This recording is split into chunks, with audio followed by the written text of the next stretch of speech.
Welcome to Sparked, a journey of soul and spirit. I'm Niccy, medium, soul guider, and your spiritual cheerleader. This podcast is your space to reconnect with the spark within, explore the unseen world, and deepen your trust in your own soul's wisdom.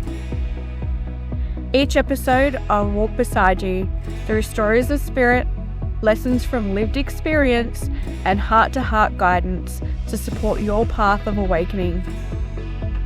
Whether you're navigating your gifts, healing your heart, or just curious about the magic of it all, you are so welcome here.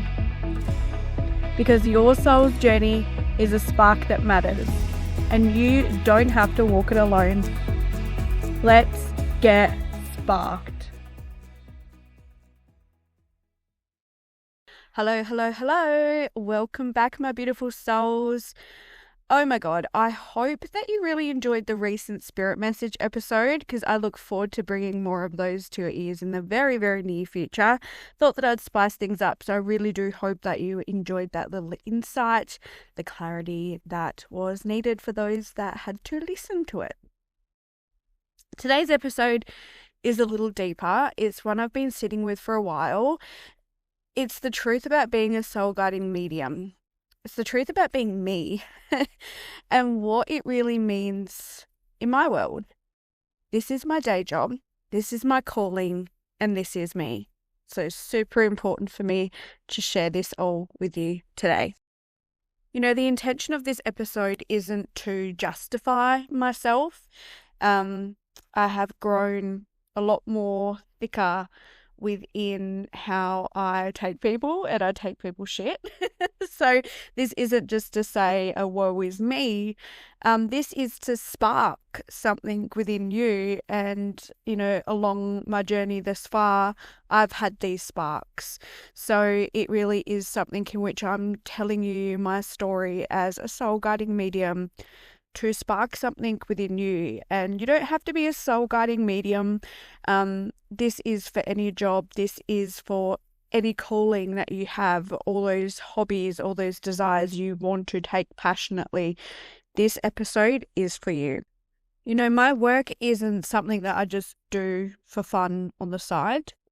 This work isn't part-time. It isn't casual.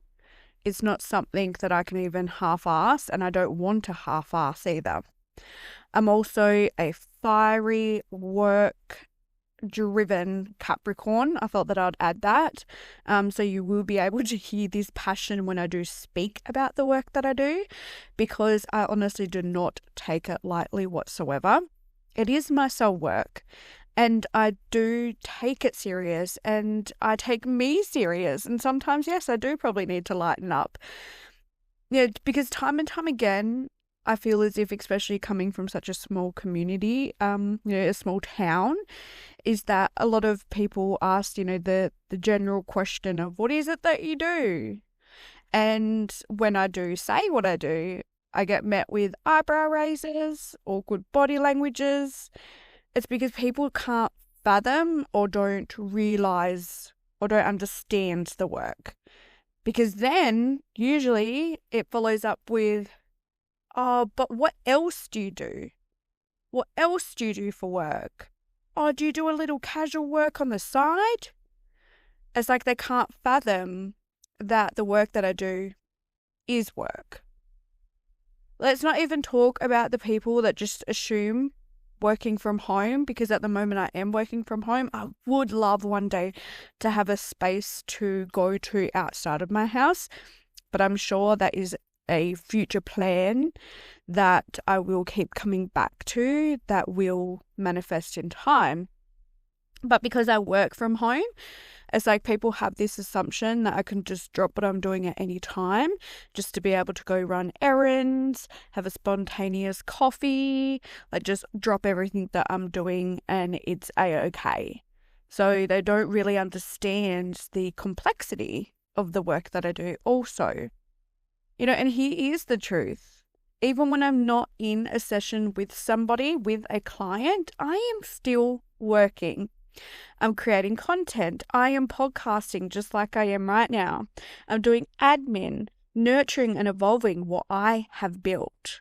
This might not look like a 9 to 5, but don't confuse that with ease. There is discipline, there is structure, there is emotional labor, and there is healing. To hold space for others, I have to continue peeling back my own layers. Not the glossy self-care stuff, I mean the real inner work. The messy, raw kind that transforms you. Because every layer I tend to in myself ripples out. It deepens how I show up as a guide, as a mum, a partner, a human. Because I am human. Doing this work has taught me the importance of boundaries, both energetic and practical.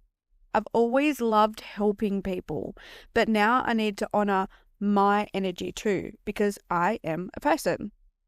I've had to learn to say no, to trust that protecting my power isn't selfish, it's essential. For those of you listening, this goes for you too. You don't have to be a medium for this to apply. To get to protect your peace, you get to say, not today. To get to rest. Being a parent on top of this, it's even more important to fine-tune my routine so I'm not only protecting my energy but my son's too. I want him to grow up knowing that rest is sacred, that stillness is necessary, that fatigue isn't weakness, it's a signal. And let's talk about energy protection. Let's be honest, because protection isn't just waving sage and calling it a day. It is so much deeper. It's the rituals we create, the intention we hold. And if you're starting off in this journey and you feel like as if ritual and intention feel weird to even say, because that was me when I first started, it is the routine that we create. It's the focus that we hold. For me, I visualize deep tree roots growing from the soles of my feet, grounding me into Mother Earth. I spritz myself, my space with my own essential oil blends that help me feel safe and anchored and held. I love a good lavender in that mix. I listen to sound frequencies quite often. And that just makes me, I look at the frequency that is going to help me within that time of where I am, what I'm doing at that time, and go from there. And it just makes me feel so much more centered. With sound frequencies, it's so accessible. You can just jump over to YouTube or Spotify and type in sound frequencies and have a look at the libraries, the playlists that have been created with that as well. I can do a whole podcast on sound frequencies and just how much they have helped me within my journey as well. And hey, maybe another day I will be doing a podcast about sound frequency if you guys would like that. I would also love to have a sound healer on here as well. That would be amazing. Your routine doesn't have to look like mine either. So there's no one size fits all when it comes to energetic hygiene. And please remember, the energetic hygiene practices you start with, you will not end with. And it's always evolving. And it's no one size fits all, as I said. What worked for you 6 months ago then may have expired because you've grown, you've transformed. So then you're always constantly having to set new routines and new focuses, and that's completely fine. That is natural to our spiritual path. In my work, I sit with grief all the time. Grief comes in many forms. It's not just about losing someone to death either. It can be the loss of a relationship, the move to a new place, becoming a parent, and grieving who you once were. Grief is layered, and when someone chooses to work with me, to open up, to connect with their loved ones in spirit, I don't take that lightly. It's sacred.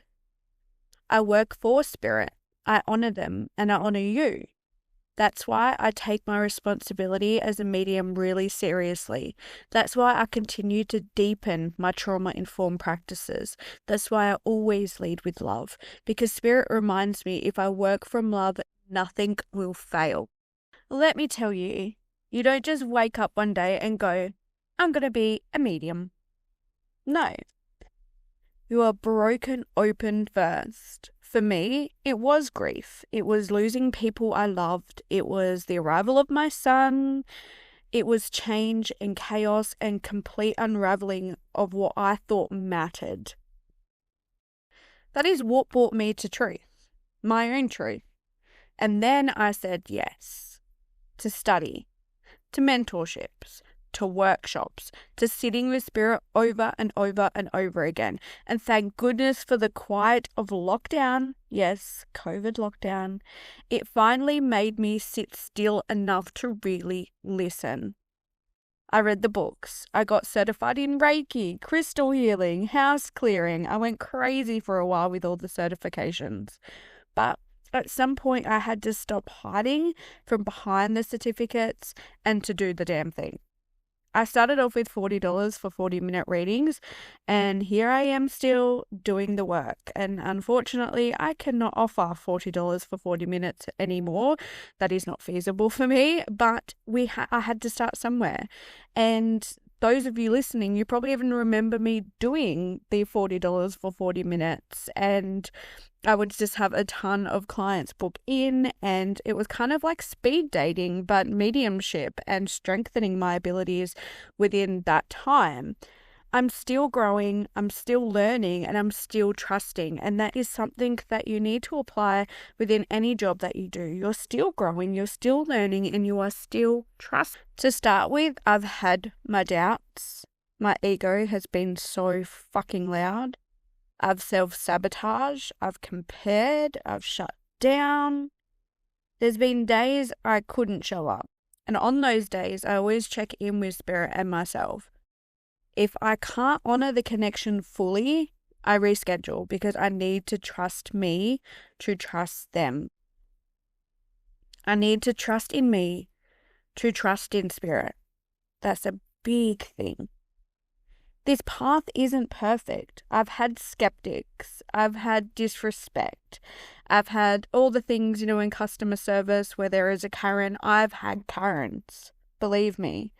I've had this woman book in, and she was desperate to book in. She'd be texting and calling me at god-awful times of the night, really wanting and expecting to come to my reading room.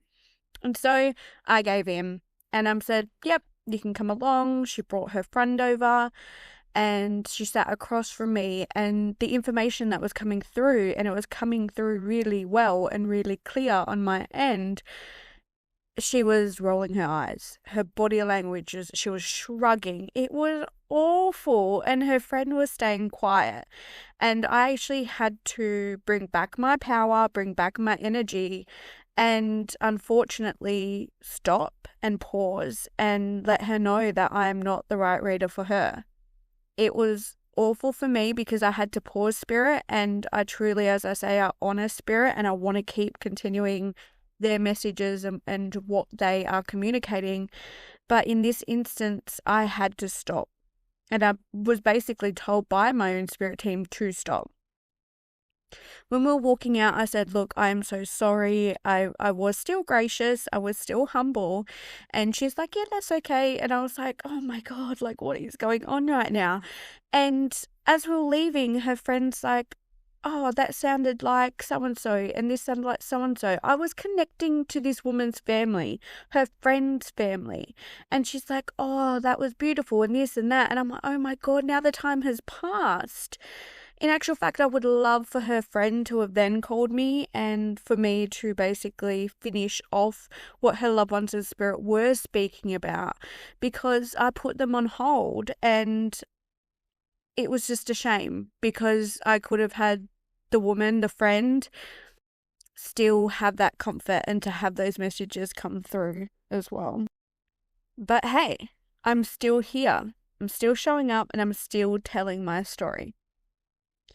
Living in a small town, I've caught myself shrinking also. So when people ask what I do, I have said, oh, I'm a holistic practitioner who works with women's well-being. But no, I'm a soul guiding medium. And if someone doesn't understand or want to ask questions, that is on them, not on me. So what I want to ask you, who is listening right now, where are you downplaying your passion? Why are you shrinking? You deserve to hold yourself fully. No more minimizing, no more hiding. Let yourself shine. Let the one who resonates come. Let your inner light light up. You are light. You are beautiful. You are radiant. And for so long, I was just a holistic practitioner who helped women. But no, bringing back my power and owning it, I'm a soul guiding medium.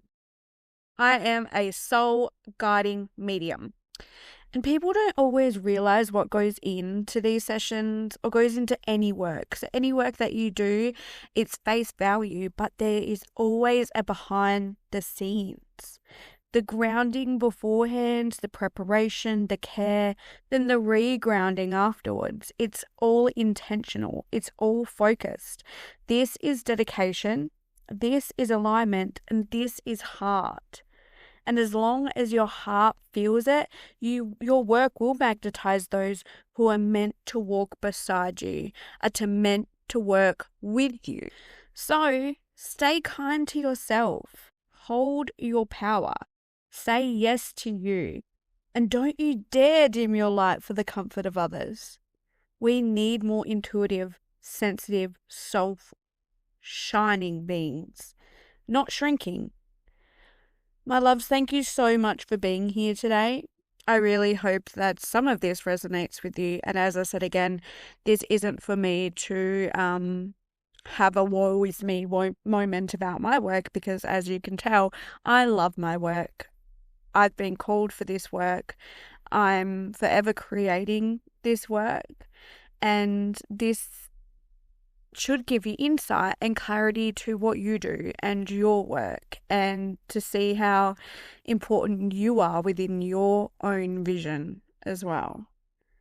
Until next time, please stay grounded, stay open, and hey, stay sparked. Thank you for being here with me on Sparked, a journey of soul and spirit. Before we close, I want to acknowledge the Willakali peoples, the traditional custodians of the land in which I live and work. I pay my deepest respects to their elders past, present and emerging, and extend that respect to all Aboriginal and Torres Strait Islander people listening today. If this episode sparks something within you, I'd love for you to follow along. Share it with someone who needs it, and stay connected as we journey deeper into soul. You can hop over to my website, nickysoulguidance.com, for more details, offerings, and a space to connect with me directly if you have any inquiries or want to explore this path further. Until next time, trust your soul, follow the spark, and honour your heart.